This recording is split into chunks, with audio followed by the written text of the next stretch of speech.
kozesa scrub eno gye weekoledde mu bintu ebya bulijjo, ebintu ebitagenda kuteekako side effect ojjanjabe blackheads. Abantu abamu bwe njokera blackheads temuzitegeera. Tuyina ebika bibiri ebya heads. Tuyina blackheads ne tubeera ne whiteheads. Whiteheads ziriwa nga bw'onookwata ennyindo yo bw'oti n'oginyiga, bino ebintu ebyeru ebijja ebiringa amata amakutufu ebiringa amasira zeezo whiteheads. Blackheads ziriwa ojja akantu akalinga embalabe naye nga kalimu ebiiso ebya black, ebiiso byo ebya black zeezo nno ze tuyita blackheads. Era nga bw'okinyiga bw'oti mutera okuvaamu akantu akeekutte kalinga envunyu, muvaamu obuvunyuvunyu bw'oba ng'obinyize. Abantu abasinga babiyina mu feesi, babifuna ku bukongovule, ku gundi, ku maviivi, babifuna ku kabina, osobola n'okubifuna ku mugongo oba ku bulago. Wabula jangu oyige otya bw'ogenda okubanga obyejjanjaba ng'okozesa ebintu bye ngenda okubanga nkulagirira wano ku channel yange. Amannya yenze Sheila Adita, nga tetunnaba kugenda mu procedure entuufu. Neebaza mmwe mwena abasubscribinga ku YouTube channel eno, ne era mwebale kwekuumirako, mwebale kulikinga, mwebale kukomentinga. Wabula nga nawe atannaba kubanga osubscribinga, jangu obeere nga osubscribinga, ekigambo subscribe weekiri kya ready kikwateko. Wabula ate akadde tokeerabira, tujja kuba tuteeka videos ez'enjawulo ezikwatagana ku lususu, ku topics ez'enjawulo. Jangu obeere nga otwegattako. Okukola olususu it's not one process, nedda kitwalira ddala ebbanga bw'obanga oli persistent ofuna ekyo ky'oyagala. Olunaku olwaleero tugenda kubanga tujjanjaba ebyo ebintuntu ebibalabe ebiyina amaaso ga black ebitera okukwata wano mu kyenyi, bikwata waneeno ku matama, bisobola okukwata waneeno, bisobola okukwata mu mugongo, bimanyi okukwata ku maviivi, bimanyi okukwata kabina, we byagala we bikwata.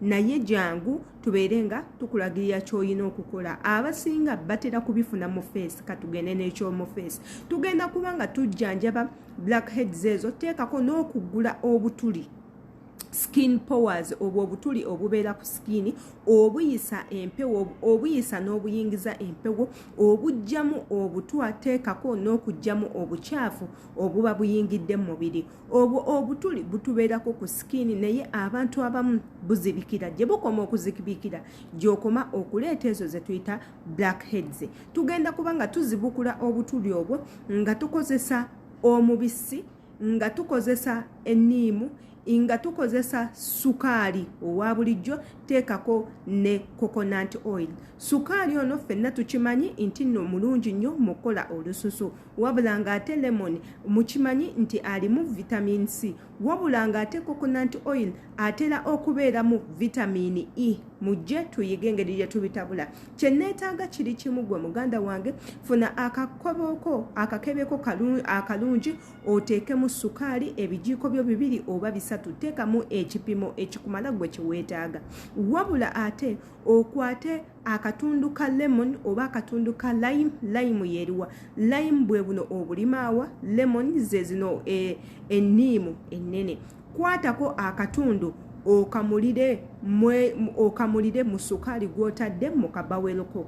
Bw'omala kwata coconut oil oyo gw'ofunye oteekemu ebijiiko byo 2, tandika okubimikisinga wamu. Bimikisinga wamu paka we bidissolvinga, toyongeramu mazzi. Nkuddiramu. Kwata akabakuliko bulungi nnyo, oteekemu sukaali akumala gwe weetaaga.